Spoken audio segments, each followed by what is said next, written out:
Halo, Assalamualaikum warahmatullahi wabarakatuh. Perkenalkan, nama saya Andini Putri Saapo. Saya adalah mahasiswa dari Universitas Pembangunan Indonesia Manado, kelas A2 Keperawatan semester 1.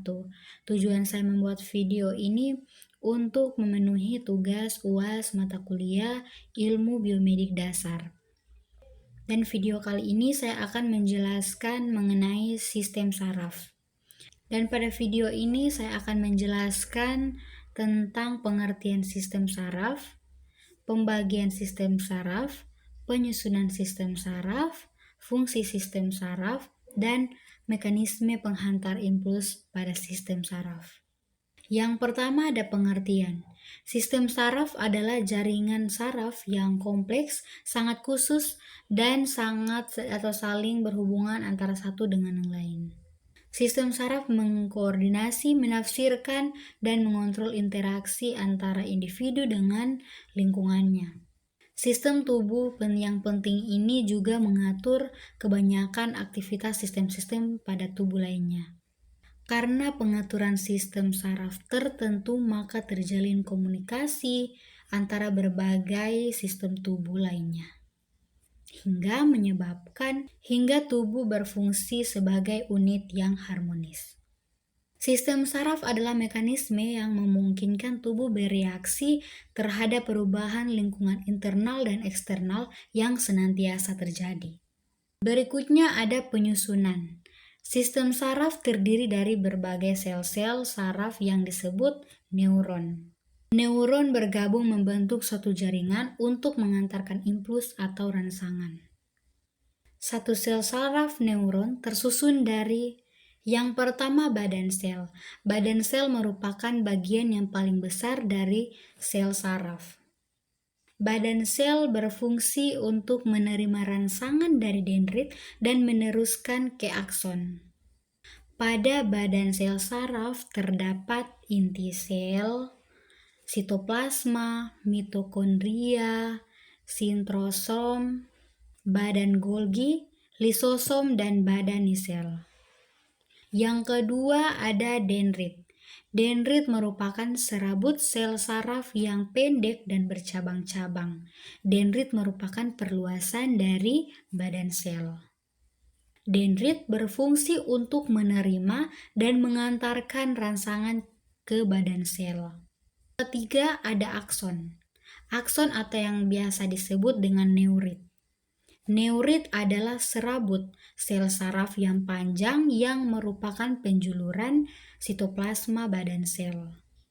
Yang keempat ada selubung myelin. Selubung myelin adalah selaput pelindung yang menutupi struktur sel saraf tertentu. Selubung myelin terdiri dari protein dan lemak. Kedua zat ini berfungsi untuk melindungi struktur badan sel. Dan yang kelima ada sel SET1. Sel SET1 ini merupakan jenis sel glia yang mengelilingi akson dan merupakan sel glia utama pada sistem saraf tepi.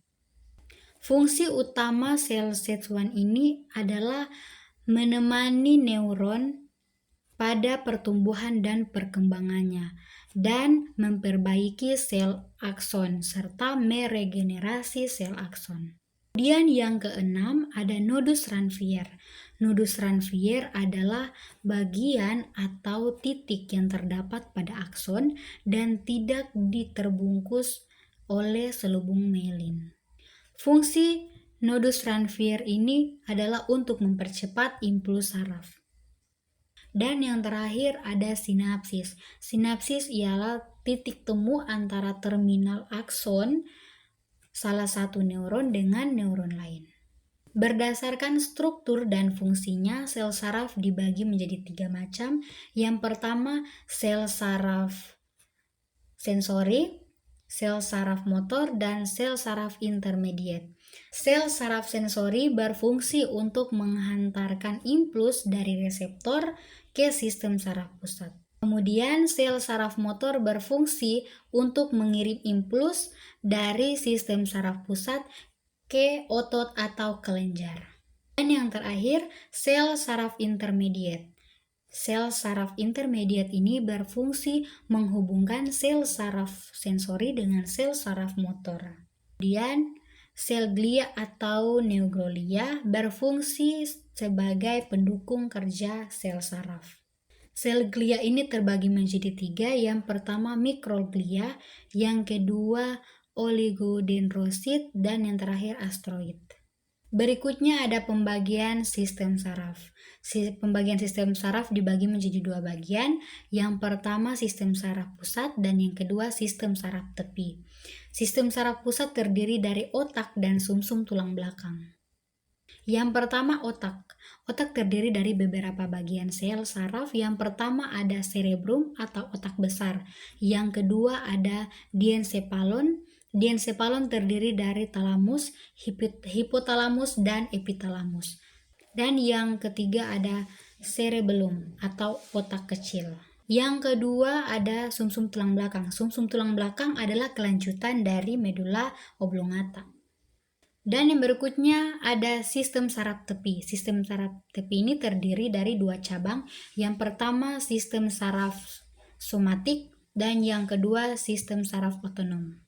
Selanjutnya ada fungsi sel saraf.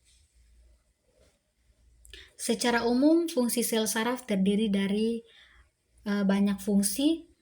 Yang pertama, mengumpulkan informasi dari luar dan dalam tubuh atau yang biasa disebut dengan fungsi sensorik. Dan yang kedua, mengirimkan informasi ke otak dan sumsum tulang belakang. Dan yang ketiga, memproses informasi yang ada di otak dan di sumsum tulang belakang atau yang biasa disebut dengan fungsi integrasi. Yang keempat, mengirimkan informasi ke otot, kelenjar, dan organ sehingga mereka dapat merespon dengan benar atau yang biasa disebut dengan fungsi motorik. Sistem saraf pusat yang terdiri dari otak dan sumsum tulang belakang memiliki fungsi menerima informasi atau rangsangan dari semua bagian tubuh, kemudian mengontrol dan mengendalikan informasi tersebut untuk menghasilkan respon tubuh. Informasi atau rangsangan tersebut seperti berjalan, berbicara, gerak bawah sadar, berkedip, dan bernafas. Kemudian ada sistem saraf tepi memiliki fungsi menghubungkan rangsangan atau informasi dari sistem saraf pusat ke bagian tubuh lainnya. Dan yang terakhir ada mekanisme penghantar impuls. Proses penghantar impuls dimulai ketika neuron menerima rangsangan atau informasi dari lingkungan sekitar, baik rangsangan fisik atau kimia. Rangsangan ini mengubah muatan listrik dalam sel saraf dan memicu terjadi potensi aksi. Mekanisme penghantar impuls adalah proses vital yang mendukung fungsi tubuh yang normal. Ketika terjadi gangguan dalam sistem saraf, hal ini dapat berpengaruh dalam penghantar impuls dan mempengaruhi fungsi tubuh.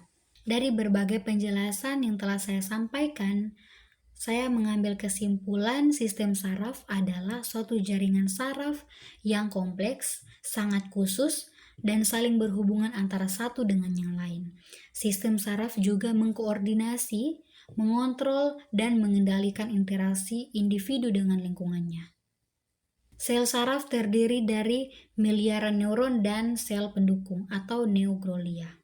Berdasarkan fungsinya, neuron dibagi menjadi neuron sensorik, neuron motorik, dan konektor. Sistem saraf dibagi menjadi 2 bagian, yang pertama sistem saraf pusat dan yang kedua sistem saraf tepi. Sistem saraf pusat dan sistem saraf tepi beserta bagian-bagiannya memiliki berbagai fungsi yang bermanfaat bagi tubuh manusia, yakni untuk menerima rangsangan atau informasi dari semua bagian tubuh, kemudian mengontrol dan mengendalikan informasi tersebut untuk menghasilkan respon tubuh yang benar. Baiklah, demikianlah yang dapat saya sampaikan. Lebih dari kurang saya mohon maaf.